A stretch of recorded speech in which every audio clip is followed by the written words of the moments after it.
दोस्तों स्वागत है आपका हेल्थ शॉर्ट्स पर। हेल्थ शॉर्ट्स महिलाओं का one stop health and wellness destination है जहां पर हम उनके मुद्दों पर खुल के बात करते हैं।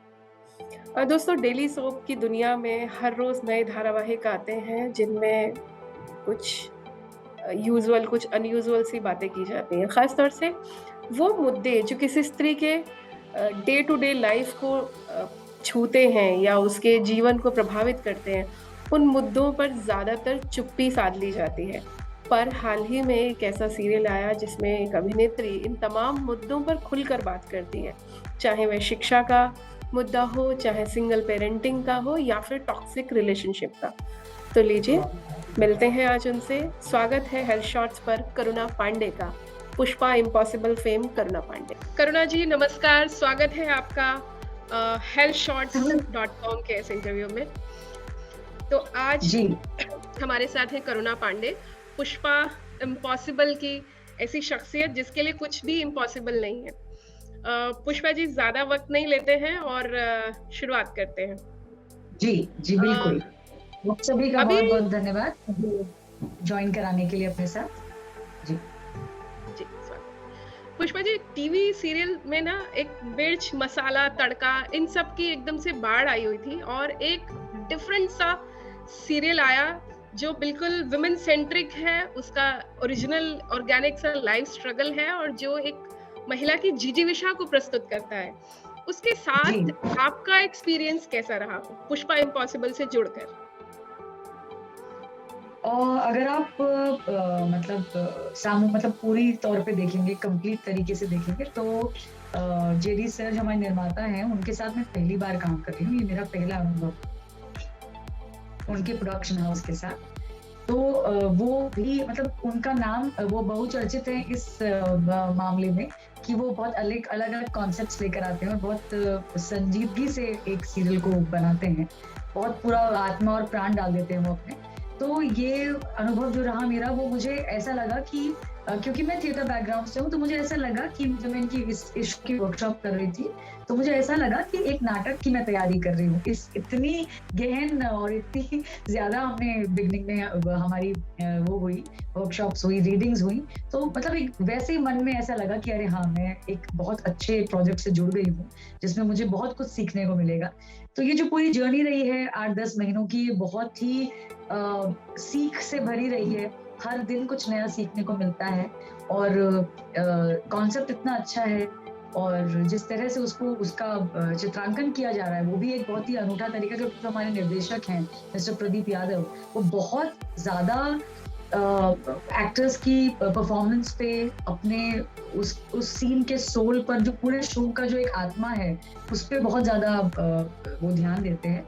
तो जो भी आप देख पाते हैं, जो भी आप फील कर पा रहे हैं शो को देखकर, जो भी आप महसूस करते हैं, उसमें उनका बहुत बड़ा योगदान है। तो हर दिन हम कुछ नया सीखते हैं और ये जर्नी बहुत सुखद रही है मेरे लिए।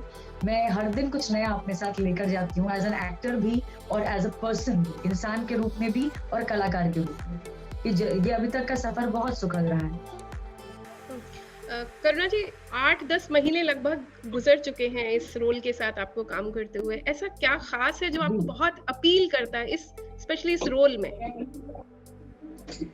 पुष्पा की जो एक जो मासूमियत है ना, जीवन एक चरित्र की जो एक मासूमियत होती है, जो सच्चाई होती है, जो आज के समय में, आज के जीवन का मतलब काल में आपको देखने को बहुत कम मिलती है, कि आपके अंदर एक भोलापन जो होता है, सच्चा मन जिसे कहते हैं, तो वो जो उसका सच्चा मन है वो मुझे बहुत प्रेरित करता है।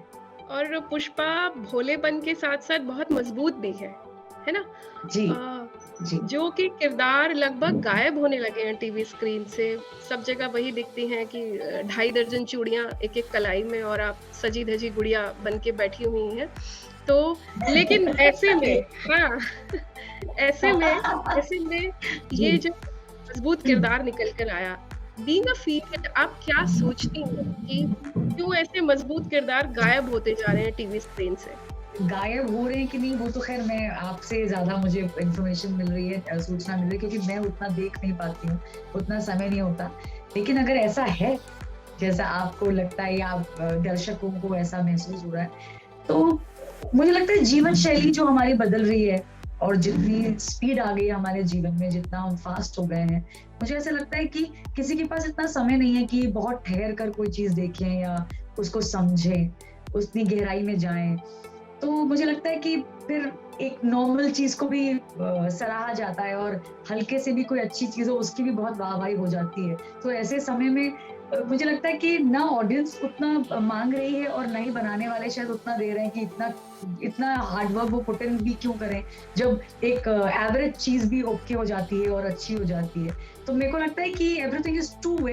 तो देखने वाले भी शायद उतने सशक्त ना रह नहीं रहे हैं और बनाने वाले भी शायद फिर उतने शायद उसमें उतना संजीदा नहीं हो रहे हैं शायद। या हो सकता है समय की जो मांग है, समय में कुछ भी हो सकता है, इन दोनों में से कोई भी चीज हो सकती करुणा जी, आपने एक बहुत ज़रूरी विषय की तरफ दर्शकों का ध्यान दिया कि जो आप चाहेंगे नहीं, वो आपको मिलेगा नहीं, है ना? क्योंकि है। आप जी। लाइटर चीज़ें माँग रहे हैं, तो लाइटर चीज़ें मिले लेकिन पुष्पा इम्पॉसिबल में बहुत सारे उन सोशल इश्यूज़ को कनेक्ट किया गया है, उठाया गया है, जैसे सिंगल मदर है या टॉक्सिक जी। रिलेशनशिप है, अकेले जी। होते हुए एक बच्चों की परवरिश है। तो जी। आप अभी यू आर टू यंग, बच्चे भी शायद अभी आपके नहीं हैं, तो आप इन सारी चीज़ों से और मैं कैसे खुद को कनेक्ट कर पाती हैं? सारे ह्यूमन इश्यूज हैं, सारे इंसानी जज्बात हैं जो हम जी रहे हैं रोजमर्रा के इस पात्र में। तो वो सब भाव तो है ही ना मेरे अंदर, एज करुणा भी।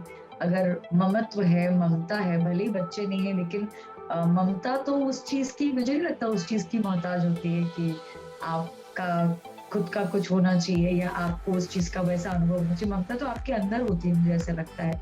वो किसी भी रूप में, किसी भी शक्ल में, किसी भी उसमें झलक जाती है और आपके अंदर ही होती है वो चीज जो प्रेम है, सद्भाव है। तो मुझे लगता है उन्हीं सारे भावों को हम लोग जी रहे हैं इस शो में, इस पात्र में। तो किसी का दूर जाना, किसी का अच्छा ना निकलना आपके जीवन में, फिर चाहे वो पति हो या कोई और रिश्ता क्यों ना हो। मैं व्यक्तिगत जीवन में भी तो रिश्तों में हूँ ना, मेरी माँ भी है, मेरी बहन भी है, मेरे पति भी है। सो कोई भी चीज जरूरी नहीं कि आपके साथ वो आप बीती हो। एज एन एक्टर, एक कलाकार के तौर पर हर सिचुएशन, हर परिस्थिति आपकी व्यक्तिगत जीवन में नहीं हुई हुई होती, लेकिन आपको उसको फिर भी जीना पड़ता है क्योंकि आप जीवन को तो समझते हैं ना, आपके आसपास लोग हैं, आप सब देख रहे हैं, आपके निर्देशक हैं आपको बताने के लिए। So everything helps you to perform. तो मुझे लगता है कि भले ही मैंने उन चीजों को खुद से महसूस ना किया हो, लेकिन मैं देखती तो हूँ ना समाज में। और मेरे और लकीली और सौभाग्य से मैं एक सेंसिटिव इंसान हूँ, एक व्यक्तिगत तौर पर भी। तो मैं चीजों को शायद मेरे लिए समझना थोड़ा आसान होता हो, मुझे ऐसा लगता है। अब वो कितना ट्रांसलेट होता है स्क्रीन पे वो मेरा से नहीं है, लेकिन महसूस तो मैं करती हूँ हर वो इमोशन जो मैं पुष्पा में जी रही हूँ। बहुत ज़रूरी इश्यू है शिक्षा का। कैरेक्टर है, उनके कमरे में सावित्रीबाई फुले की तस्वीर लगी होती है जी। और शिक्षा में उनका अहम योगदान है। पुष्पा खुद आगे की पढ़ाई कर रही है परिवार में होने के बाद, है ना? जी। तो जी। ये चीज़ें आप कैसे रिलेट करती हैं या ये चीज़ें आपको पर्सनली कितना आकर्षित करती हैं या सीरियल के दौरान 8-10 महीने में कोई एक्सपीरियंस अगर आप हमारे साथ शेयर करना चाहें? शिक्षा तो मैं समझती हूँ कि सबका ही अधिकार है शिक्षा पर, चाहे वो बच्चा हो, बड़ा हो, बूढ़ा हो। और ये बहुत अच्छी चीज हमारे शो ने मुद्दा उठाया कि शिक्षा की कोई उम्र नहीं होती। और कई बार हमने ये भी कहा है कि शिक्षा सिर्फ स्कूलों या कॉलेजों तक भी सीमित नहीं है। हमने हर बार ये कहा है कि शिक्षा आपको अपने घर से, घर के बाहर निकलकर, नुक्कड़ पे किसी आदमी से, कोई भी आपको सीख दे सकता है, सिखा सकता है। आप कहीं से भी सीख सकते हैं जीवन में। तो शिक्षा का तो कोई अंत नहीं, अनंत है। कितना सौभाग्य है एक कलाकार का कि उसको इस प्रकार का एक विषय मिला है चित्रांकन करने के लिए, परफॉर्म करने के लिए। तो मैं तो खुद को बहुत लकी समझती हूँ कि मैं ये कर रही हूँ और ये बात समाज तक पहुंचा रही हूँ कि शिक्षा की कोई उम्र नहीं होती। और अनुभव तो इतने अच्छे रहे हैं, हमने पूरे स्कूल के एक्सपीरियंस को रिलिव किया है। कई सीन्स में ऐसा होता है कि हमें कुछ पढ़ना भी पड़ता है या कुछ सब्जेक्ट की लाइनें याद भी करनी पड़ती हैं। तो एक वो जो अनुभव जो हम पहले छोड़ चुके हैं, इतने साल हो गए स्कूल छोड़े हुए, तो 97 में मैंने 12th पास किया था। तो अभी इतने साल बाद वही चीज़, वो पढ़ना या उन चीज़ों को बोलना, कई बार सीन में बार-बार मैंने कविता बोली या फिर किसी सीन में कोई साइंस के कुछ 2-3 लाइन्स बोली, तो वो थोड़ा उनको याद करके जो परफ़ॉर्म करना होता है, तो पुरानी आपको स्कूल पे तो बैक टू स्कूल जिसे कहते हैं, वो ले जाती है वो चीज़ें, कभी-कभी आपको ट्रांसपोर्ट कर देती हैं।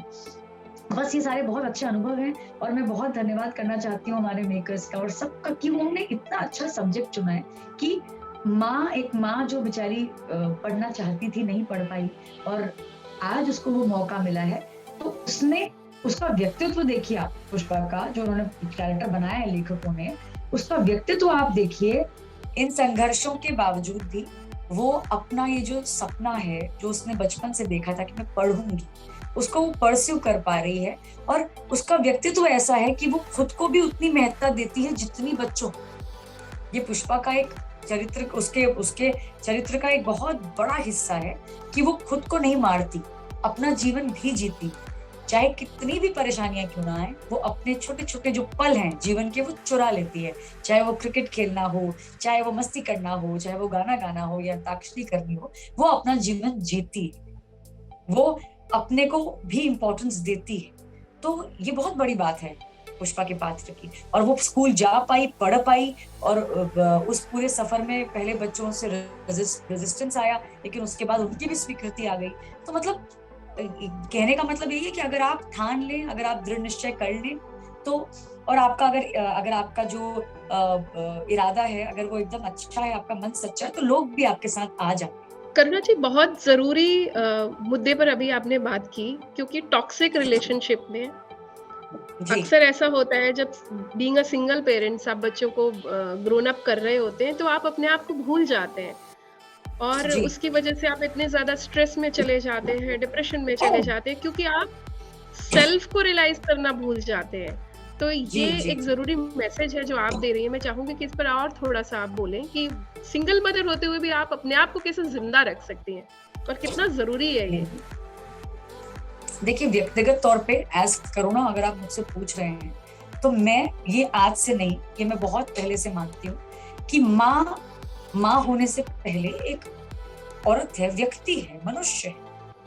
तो मैं खुद भी एज़ करुणा भी इस चीज़ में बिल्कुल मेरा पूरा विश्वास है कि आप अगर खुद को नरिश नहीं करेंगे, खुद का अगर आप मानसिक अपने जिसे बोलते हैं हेल्थ का ध्यान नहीं रखेंगे, आप सुखी नहीं रहेंगे, खुश नहीं रहेंगे, तो आस-पास कैसे आप खुशी दे पाएँगे? चाहे आप कितना भी अपने को पुश कर लें, लेकिन सामने वाले को समझ में तो आता है, आपकी एनर्जीज़ हर तरफ जाती है।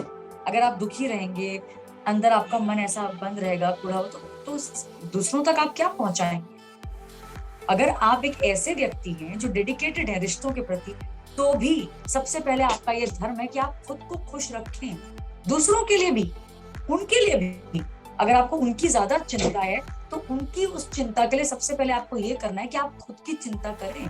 क्योंकि अगर आप स्वयं ही हेल्दी नहीं है, आप चल नहीं पा रहे, आपको चक्कर आ रहे हैं, आप बहुत उदास रहते हैं, आपकी आँख के नीचे काला पड़ गया, तो आप सामने वाले को क्या देंगे? समझ रही हैं आप मेरी बात? सो आपको खुश रहना बहुत ज़्यादा ज़रूरी है। अगर आप दूसरों को खुशी देना चाहते हैं तो। तो मैं सारी सिंगल मदर, सारी घरेलू महिलाओं को ये कहना चाहती हूँ कि आप कीजिए, आप अपना जीवन दे दीजिए। समर्पण तो बहुत बड़ी चीज़ है। समर्पण से बड़ी कोई चीज़ नहीं, आप हो जाइए समर्पित दूसरों के प्रति। लेकिन उससे जो आपका खुद के प्रति जो आपका फर्ज़ है, जो आपका एक कर्तव्य बनता है, आप उससे मुँह नहीं मोड़ सकते। क्योंकि आप अगर हेल्दी रहेंगे, एक घर की माँ, घर की औरत अगर शिक्षित होगी, हेल्दी होगी, खुश होगी, तो पूरा घर, पूरा परिवार शिक्षित होगा और खुश होगा और हेल्दी होगा। तो अगर आप अपने लिए नहीं कर सकती हैं ये, तो आप दूसरों के लिए करिए। आप खुद को खुश रखिए। ये आपका धर्म है, एक इंसान के तौर पर खुश रहना। विपरीत बहुत शुक्रिया। परिस्थितियाँ सबकी जीवन में। जी, हुँ, करुणा जी, हेल्दी हेल्दी रहना और मेंटेन्ड रहना लगभग जी। एक दूसरे के सप्लीमेंट्री है ना?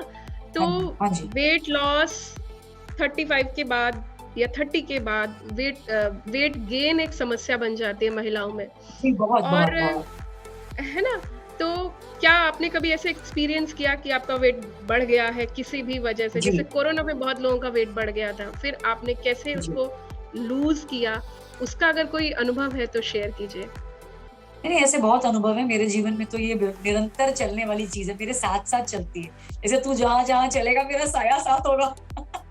That types. So this thing is, this walks beside me. तो मेरे साथ तो बहुत होता है। आई एम अ फूडी, मुझे खाना पसंद है, और मैं बहुत स्वच्छंद हूँ अपने मानसिक तौर पर, ज्यादा सोचती नहीं। तो बहुत ज्यादा ध्यान, मतलब ध्यान देती हूँ हेल्थ पे, अंदर इंटरनल हेल्थ पर, लेकिन इतना नहीं सोचती इस बारे में। तो बहुत बार ऐसा हो जाता है कि आउट ऑफ कंट्रोल चीजें चली जाती हैं, फिर उसके लिए मेहनत करनी पड़ती है। तो मेरे हस्बैंड काफी हेल्थ फ्रीक हैं, काफी ज्यादा हेल्दी हैं, मतलब वो बहुत ज्यादा आयुर्वेद में भी है। तो वो हमेशा कहते हैं कि ये स्थिति क्यों आने देती हो तुम, कि तुम्हें अपना अनाज छोड़ना पड़े। लेकिन अभी मेरे साथ क्या है ना, मैं छूट जाती हूँ। तो मेरे लिए मैं मंजूर करती हूँ कि ठीक है, मेरे को चले, मैं बाद में मेहनत कर लूंगी, लेकिन अभी मुझे खाने दो। अच्छा, फिर कैसे, क्योंकि वो मुझे, वो जो खाने के वो बाद मुझे जब सुकून वेट देती है चीज। लूज कैसे करती हो, क्या स्ट्रेटेजी उसके लिए अपनाती हो? क्योंकि हमें तो आप एकदम फिट लग रही हैं। जी, बस यही है कि जैसे मैं कहती हूँ, हमारे जितने हेल्थ वाले लोग हैं जो आयुर्वेद में, क्योंकि मैं आयुर्वेद को बहुत फॉलो करती हूँ, तो मेरे हिसाब से अगर आपका बेस्ट तरीका, if you asking for an advice, जो मैं अभी फॉलो नहीं कर रही, बट अगर मेरे को जरूरत पड़ेगी तो मैं वही फॉलो करती हूँ, कि 2-3 महीने के लिए मैं अपना जो भी हमारा नॉर्मल खाना है उसको या तो आप हाफ कट डाउन कर दीजिए, या फिर आप रोटी चावल मैं बंद कर देती हूँ, अगर मुझे एक्सट्रीम पे जाना होता है। बाकी आप फल सब्जी दाल पर रह सकते हैं 2-3 दिन, और पानी। सिंपल सा लॉजिक है, और कुछ करने की जरूरत नहीं है ज्यादा। और मीठा रोटी चावल आप बंद कर दें। करुणा पांडे उत्तराखंड से हैं, जी। और उत्तराखंड के लोग तो बहुत फूडी होते हैं। तो आपका बहुत। फेवरेट, आपका आपकी पसंदीदा डिश कौन-सी है उत्तराखंड की? और क्या कुक करती हो कभी? उत्तराखंड की मेरी फेवरेट डिश, हाँ, उत्तराखंड की तो बहुत फेवरेट डिश है मेरी। मेरे को गेहत का डुबका, उड़द का डुबका, और ये अपना चुड़कानी बहुत पसंद है। चुड़कानी भात, डुबका भात, कड़ी भात, मूली वाली कड़ी। तो आई जस्ट लव इट। मतलब क्योंकि पहाड़ में हमारे भात बहुत खाते हैं, rice is a main food there. तो जितनी भी झोल वाली चीजें ना, चाहे वो पतली गेहत की दाल क्यों ना हो, या डुबका हो, चुड़कानी हो, झोल हो, तो आई जस्ट लव इट। मुझे बहुत अच्छा लगता है। करुणा जी, बहुत बिज़ी रहती होंगी आप, डेली सोप की शूटिंग है, फिर फैमिली भी है, तो जी, अपनी मेंटल हेल्थ का ध्यान कैसे रख पाती हैं आप? कुछ नहीं, आई गो इजी। एक तो टचवुड लकीली क्या होता है, कई बार ऐसा होता है ना, आप चुनते नहीं, मतलब इस जन्म का मैं बता रही हूँ, पिछले पास्ट लाइफ्स का तो मैं नहीं जानती, लेकिन आप चुनते नहीं, आपको चीजें जो मिलती हैं। तो लकीली हमारे माता पिता बोलो, आप sister, husband, so luckily everything is fantastic. तो उतना मुझे कुछ ध्यान नहीं रखना पड़ता, वो ईश्वर ने रखा हुआ है। बाकी आई गो इजी ऑन थिंग्स, क्योंकि जीवन में जब आपको सब कुछ मिलता है, और आपको इतना अच्छा जीवन मिलता है, इतना अच्छा शरीर मिलता है, हाथ पैर सब आपके सही काम करते हैं, तो मुझे लगता है कि वो सबसे बड़ा कारण होना चाहिए आपकी खुशी का, कि आप चल फिर पा रहे हैं, बोल पा रहे हैं, ठीक ठाक दिख लेते हैं। उससे बड़ा और क्या चाहिए जीवन में खुश रहने के लिए? आपको खाना पीना मिला हुआ है, आपके पास छत है, तो मुझे लगता है वो पर्याप्त होता है खुशी के लिए और मेंटल हेल्थ के लिए। बहुत बड़ी चीज है वो। अभी बहुत हमारे पास है, इसलिए हमें बात। जी। हाँ, बहुत सैटिस्फैक्टरी एटीट्यूड है आपका, बहुत सैटिस्फाइड है, मतलब क्योंकि सेल्फ अगर सैटिस्फैक्शन। जीवन में आपके पास सब कुछ है, एक अच्छा आपके पास अच्छे आपका हाथ पैर अच्छे हैं, आपके पास खाने को है, आपके पास छत है, अगर उसके बाद भी आप खुश न रह पाए, तो फिर मुझे लगता है कि फिर खुद को शोध करने की आवश्यकता है कि आप फिर खुश क्यों नहीं रह पा रहे। मुझे लगता है ये बेसिक चीजें जो मूल हमारी रिक्वायरमेंट्स हैं, वो काफी होती हैं खुश रहने के लिए, अगर कोई खुश रहना चाहता है तो। Some people just choose not to be happy, so I think you should choose to be happy. और मेरे तो और भगवान का साथ रहा। जी। मी टाइम में क्या करना पसंद करती हैं करुणा पांडे? नाचना, गाना, गज़लें सुनना, लिखना, बच्चों के साथ मस्ती करना, फीडिंग कराना बाहर, कैट्स, डॉग जो भी मिल जाए उनको, और यही सब। कभी-कभी गाने का रियाज़ करती रहती हूँ। वैसे तो मैं बहुत अच्छा नहीं गा पाती, लेकिन मेरी मेरी मंशा बहुत रहती है कि गाऊँ। तो वो है, नृत्य करते रहते हैं, नृत्य का तो बहुत शौक है। ऐसे ही टाइम तो पता ही नहीं चलता मुझे। और लिखने का भी आपको बहुत शौक है, मैंने सुना कि जी। कविताएँ आप लिखती हैं, तो हाँ, लिखती तो थी, अब तो खैर बहुत समय से कुछ ऐसा हाथ में आया नहीं। लेकिन लिखती थी हाँ काफी, और जब मौका मिल जाए कभी कभार एक आध लाइन में कुछ ऐसा लिख देती हूँ। चलिए हमारी शुभकामनाएं कि आप खूब लिखें, मन का लिखें, खूब गाएं, खूब नाचें। और बहुत बहुत शुक्रिया करुणा जी, आज आपसे बात करके मुझे बहुत अच्छा लगा पर्सनली। और आपका बहुत बहुत धन्यवाद, आपने हमारे लिए टाइम निकाला। हेल्थ शॉर्ट्स आपका भी की बहुत युवा दर्शकों के लिए चलते चलते एक मैसेज दीजिए, क्योंकि युवा महिलाओं का ये प्लेटफॉर्म है। मैं सारी यंगस्टर, सारे युवा लोगों को ही कहना चाहती हूँ, खुश रहिए, क्योंकि उससे बड़ी कोई चीज नहीं है जो आप अपने लिए कर पाएंगे। मतलब आप अपने को खुशी दीजिए, समय दीजिए, क्योंकि मानसिक आपकी जो शारीरिक जो मानसिक आपकी जो हेल्थ है, your mental health is as important as your physical health. So I plead and I request to everybody कि आप खुश रहिए, अपने मानसिक हेल्थ का ध्यान रखिए और सबको खुश रखिए, अपने आसपास वाले लोगों को। शुक्रिया करुणा जी, आपने अपने पर्सनल लाइफ और रील और रियल दोनों लाइफ पर खुलकर बात की और उन सभी मुद्दों की ओर हमारे दर्शकों का ध्यान दिलाया जिनसे किसी भी स्त्री का सामना करना पड़ता है। और साथ ही कि अकेला होना या सिंगल पेरेंटिंग का मतलब ये नहीं है कि आप अपने सपनों का अंत कर दें। खुल के जिएं, बिंदास रहें, संतुष्टि सबसे ज़रूरी है। इसी संदेश के साथ आप सबसे विदा लेते हैं। अपना ध्यान रखिएगा।